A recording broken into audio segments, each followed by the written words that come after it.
नमस्कार, Ashwini Rana, founder voice of banking. आज शनिवार है, रात के 8 बज चुके हैं और बैंकिंग की बात मेरे साथ का ये 47वां एपिसोड है। आप सभी का बहुत बहुत धन्यवाद कि आप इस एपिसोड्स को जो है इतना प्यार दे रहे हैं। तो आज जिन विषयों पे बात करेंगे उसमें आरबीआई ने लगाई पेटीएम पेमेंट बैंक पर रोक, लाइसेंस किया कैंसिल, हाई लेवल मीटिंग हुई जिसमें फाइनेंस मिनिस्टर भी रही और आईटी मिनिस्टर अश्विनी वैष्णव भी रहे। और क्या बैंकों ने आईडीएफसी बैंक या कोटक महिंद्रा बैंक के फ्रॉड के बाद कुछ सीखा है? और एक के बाद एक स्टेट बैंक हो या दूसरे बैंक हो, गोल्ड लोन और लॉकर के फ्रॉड्स रुकने का नाम नहीं ले रहे। और अंत में बात करेंगे बैंकों की एक मेजॉरिटी यूनियन एआईबीए की कॉन्फ्रेंस की। तो शुरू करते हैं। रिजर्व बैंक ने पेटीएम पेमेंट बैंक का जो लाइसेंस है वो रद्द कर दिया है, यानी अब वो इस नाम से बैंक की कोई गतिविधि नहीं कर सकेंगे। हालांकि बैंक 23 मई 2017 को ही उसको परमिशन मिली थी पेमेंट बैंक की, और 2022 में भी मार्च में उसके ऊपर बहुत सारी रोक लगा दी थी रिजर्व बैंक द्वारा कि उसकी गतिविधियों को देखते हुए, मनी लॉन्ड्रिंग हो या बाकी जो उनके सिस्टम थे काम करने के, उसको देखते हुए कि आप नए कस्टमर नहीं बना सकेंगे और जो पुराने कस्टमर हैं उनका एफडी या जो भी है वो चलता रहेगा। और उसके बाद 2024 में भी 2 बार रिजर्व बैंक ने चेतावनी इस बैंक को दी थी, लेकिन ये बैंक रिजर्व बैंक के अनुसार उस चेतावनी को भी समझ नहीं रहा था और वो अपनी जो गतिविधियाँ हैं उसको भी ठीक नहीं कर रहा था, रोक नहीं रहा था। तो अल्टीमेटली आरबीआई ने इसके लाइसेंस को ही कैंसिल कर दिया। अब जो ऐप है, पेमेंट ऐप जो हम यूपीआई के लिए इस्तेमाल करते हैं, वो चलता रहेगा, क्योंकि उसके लिए जो बाकी बैंक हैं, एक्सिस बैंक है, एचडीएफसी, स्टेट बैंक, उसके थ्रू जो है वो पेमेंट का सिस्टम चल रहा है। तो वो यूपीआई का ऐप जो है पेमेंट का वो चलता रहेगा। और रिजर्व बैंक ने ये भी कहा है कि ग्राहकों का जो भी पैसा है आपके पास सफिशेंट पैसा है, चाहे एफडी है या कोई भी आपके पास पैसा है, आप तुरंत ग्राहकों को वापस करें। हालांकि बैंक जो है वो कोर्ट में जाने के मूड में होगा, लेकिन लगता नहीं है कि रिजर्व बैंक के लाइसेंस करने के बाद दोबारा से उसको इस तरह का कोई काम करने का मौका मिलेगा। अब बैंकों में जिस प्रकार से एआई का वर्चस्व बढ़ता जा रहा है, आने वाले दिनों में और बढ़ेगा, और ऐसे ऐसे ऐप, ऐसे ऐसे सॉफ्टवेयर आ गए कि जिसके कारण से जहां बैंकिंग का जो काम है वो फास्ट होगा, उसमें ह्यूमन कैपिटल की ज़रूरत कम पड़ेगी, आर्टिफिशियल इंटेलिजेंस के साथ वो अच्छी तरह से सर्विस दे सकेगा। लेकिन वहीं खतरे भी बहुत हैं, जिसको कि एंथ्रोपिक मिथ के नाम से एक रिपोर्ट जो है अमेरिकन कंपनी की आई है कि भाई कुछ इस तरह के सॉफ्टवेयर हैं कि जो बैंकिंग के जो सर्वर्स हैं, जो नेटवर्क है, उसके अंदर क्या कमी है उसको ढूंढकर और उसके अंदर वो एंटर कर सकता है। यानी पहले बैंकों के अगर सर्वर को हैक कर लिया जाए तो हैकर जो हैं कुछ बवाल मचा सकते थे, लेकिन अब इस तरह के अगर एआई के टूल्स होंगे कि जो मिनटों सेकंडों में यही ढूंढ लेंगे कि बैंक के जो नेटवर्क है, जो सर्वर है, उसके अंदर क्या कमी है, क्या सिक्योरिटी लैप्स हैं, और फिर वो जो है उसके ऊपर अटैक करेंगे।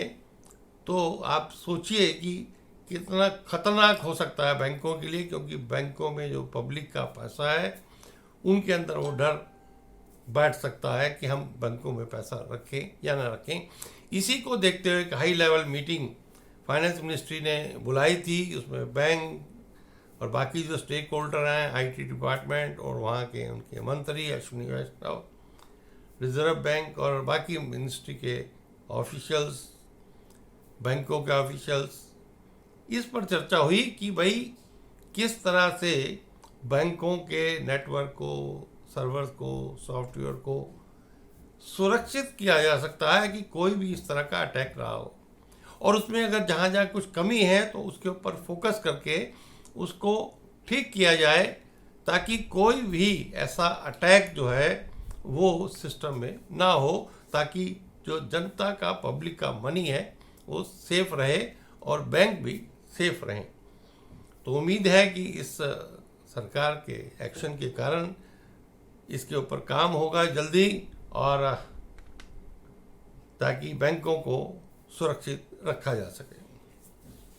हम सभी जानते हैं IDFC फर्स्ट बैंक में हरियाणा सरकार का जो पैसा था उसके अंदर फ्रॉड हुआ, हालांकि पैसा रिकवर हो गया। वैसा ही कोटक महिंद्रा बैंक पंचकुला की ब्रांच में लगभग 150 करोड़ की FD गायब हो गई।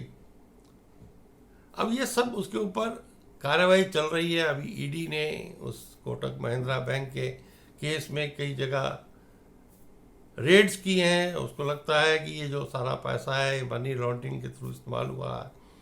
लेकिन क्या एक अजीब मामला सामने आता है कि कोटक महिंद्रा बैंक के अंदर जो वहाँ तैनात थे vice president, deputy vice president Pushpendra, और वहाँ पर जो रिलेशनशिप मैनेजर थे, और जो म्यूनिसिपल कमेटी का सीनियर अकाउंट ऑफिसर विकास कौशिक, ये सब मिलकर क्या खेल खेलते हैं कि बैंक आम आदमियों के लिए दुनिया भर की KYC ये सारी चीज़ें करते हैं, लेकिन म्यूनिसिपल कमेटी का खाता खुलता है बिना रेजोल्यूशन के खुलता है, उसमें पैसा आता है, उसके बाद एक और खाता खोला जाता है, उसके अंदर बोगस सिग्नेटरी होते हैं, बोगस फोटो है, बोगस मोबाइल नंबर है, फिर एक और खाता खुलता है बिना रेजोल्यूशन के, बिना म्यूनिसिपल कमेटी की जानकारी के। और ये मिली भगत के कारण ये सब संभव हुआ। पैसा एक अकाउंट से दूसरे, दूसरे से तीसरे और अलग अलग जो कंपनियों के और बाहर के अकाउंट में चला गया। तो क्या सरकार, फाइनेंस मिनिस्ट्री, रिजर्व बैंक इससे कुछ सबक लेगी और बैंकों को ऊपर कुछ सख्ती लागू करेगी? इतना ऑडिट होने के बाद, इतनी RBI की ऑडिट होने के बाद भी किस प्रकार से खेल जो है ये प्राइवेट बैंक जो हैं वो खेल देते हैं इन फ्रॉड करने वालों के साथ, और जो इमेज है बैंकों की उसको धूमिल कर देते हैं। तो सरकार को इन बैंकों के ऊपर नकेल कसने की ज़रूरत है कि ये जनता के पैसे के साथ खिलवाड़ ना करें और नियमों को अवहेलना ना करें। ये तभी हो सकता है कि जब जो लोग संलिप्त हैं उनके ऊपर कार्रवाई हो, सख्ती से हो, ये ना हो कि बाद में कोर्ट में जाकर वो छूट जाए। वैसे ही मामले बैंकों में एक के बाद एक आते हैं। स्टेट बैंक भुवनेश्वर में गोल्ड लोन 5.21 करोड़ का होता है, उसके अंदर गिरफ्तारियां होती हैं। वैसे ही स्टेट बैंक के एक और जगह पर 2.5 करोड़ से ज़्यादा का गोल्ड लोन में होता है। फिर बैंकों में लॉकर टूट जाते हैं, दूसरे को दिए जाते हैं, लोग परेशान होते हैं।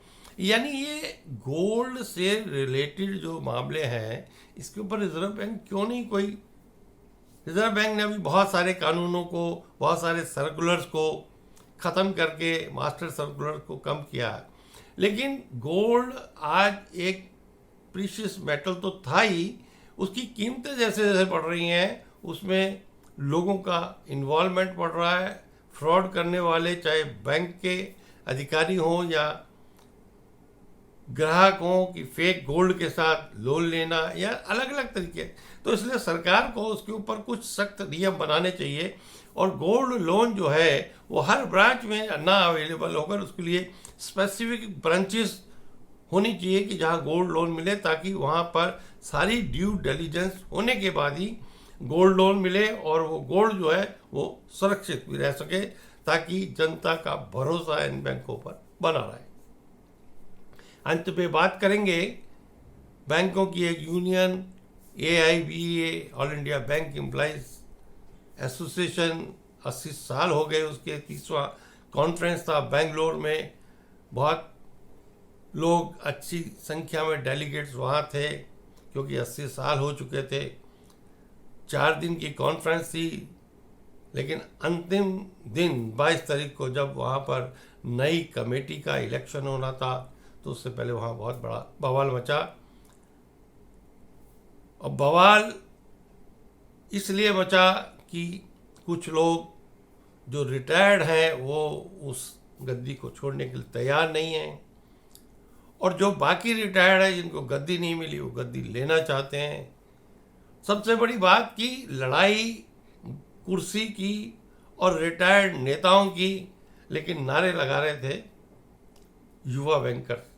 अब ऐसे में युवा बैंकर को समझने की जरूरत है कि लड़ाई उनकी, और हम जो है उसमें पार्टी बन रहे हैं, जबकि युवा बैंकर को आगे आकर बैंकों में, ट्रेड यूनियन में लीड करने की जरूरत है, ताकि ये जो रिटायर्ड लोग हैं ये निकले और उसको जो है युवा जो लोग हैं, युवा बैंकर हैं, वो उसकी कमान संभाल सकें। वो तभी होगा जब युवा बैंकर उसमें अपना इंटरेस्ट लेंगे, उसमें सेक्रीफाइस करेंगे और उसके लिए काम करने के लिए तैयार होंगे। नहीं तो बैंकों में युवा बैंकर्स जिंदाबाद करते रहेंगे और रिटायर्ड नेता आपस में कुर्सी के लिए लड़ाई करते रहेंगे।